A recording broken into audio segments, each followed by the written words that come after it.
కొద్ది రోజులుగా సర్దుమరిగిందనుకున్న రాజ్ తరుణ్ లావణ్య వివాదానికి మరొకసారి ప్రాధాన్యత ఏర్పడింది.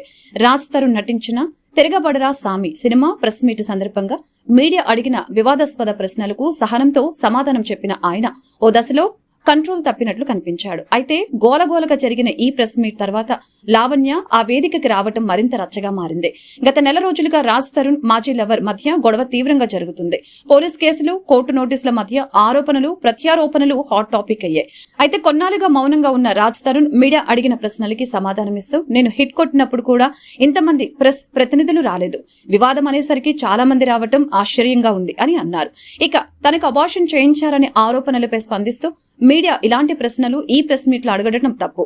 నాపై అన్ని కేసులు పెట్టారు, వాటికి నోటీసులు అందుకున్నాను, వాటికి సమాధానం కూడా కోర్టుకి సమర్పించాను. అబార్షన్ విషయంలో ఆమెపై కేసు ఎందుకు పెట్టలేదని ప్రశ్నించారు.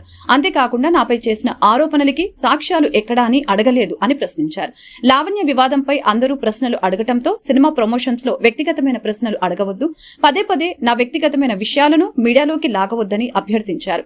ఏదైనా నేను న్యాయ పోరాటం చేస్తున్నాను. నా 32 జీవితంలో వేలాది మంది తెలిసి ఉన్నారు.